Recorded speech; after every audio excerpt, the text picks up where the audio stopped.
A German engineering graduate and his team have built what they call a throwable panoramic ball camera. The prototype is designed to be tossed in the air and automatically take panoramic pictures.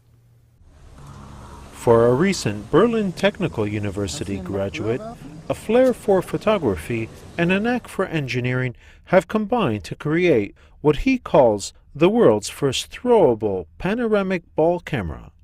Jonas Fiel, a computer engineer, has designed the camera to be thrown in the air. Then, as it reaches the highest point of its flight, the camera takes a panoramic picture. Fiel says the idea came to him while on vacation.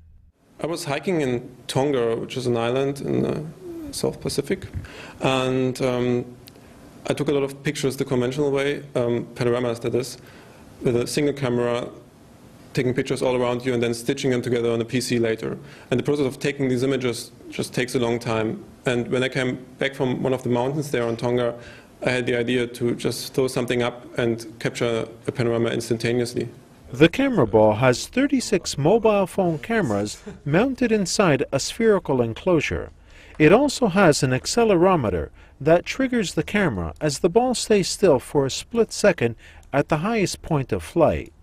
Fiel says there's a lot of interest in the camera, but adds that it still needs to be refined.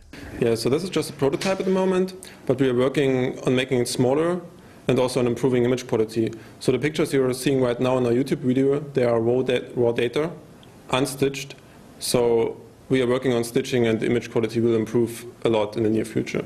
Fiel says the camera ball is a fun way to take pictures and would one day like to see his camera innovation made available to consumers.